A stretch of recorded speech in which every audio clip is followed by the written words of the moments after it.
आनंद म्हणजे लैंगिक आनंद, लैंगिक उत्तेजना या कशामुळे येतात, लैंगिक स्वास्थ्य चांगलं आहे हे आपण कधी म्हणू शकतो? त्यांच्या काही वेगळ्या कन्सेप्ट हल्ली मला वाटतं ते आलेल्या आहेत या सेक्सच्या बाबतीत.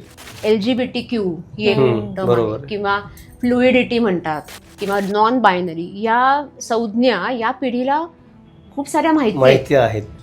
ऑनलाईन किंवा व्हर्च्युअल सेक्शुअल रिलेशनशिपचं पण ट्रेंड खूप वाढलंय. आता लग्नापूर्वीचे संबंध हे खूप सामान्य व्हायला लागलेत, खूप कॉमन व्हायला लागलेत. सेक्शुअली ट्रान्समिटेड डिसीज याचा धोका जर योग्य ती काळजी घेतली नाही तर तो असतोच.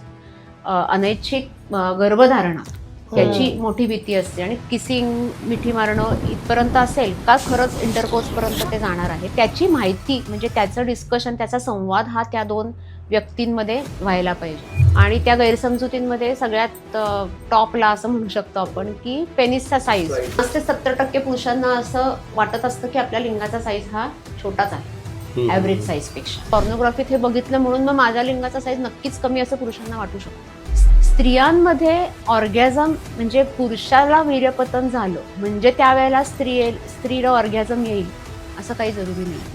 एकतर नीट उत्तेजना वाढल्याने तो ऑर्गॅझमच येणार नाही, किंवा उत्तेजना जर वाढत गेल्या तर 2दा 3दा 4दा म्हणजे मल्टिपल ऑर्गॅझम सुद्धा बायकांमध्ये येऊ शकतात. पण ज्या वेळेला दुसऱ्याची इच्छा असते, पार्टनरची इच्छा असते, तेव्हा या व्यक्तीला इच्छा नसते.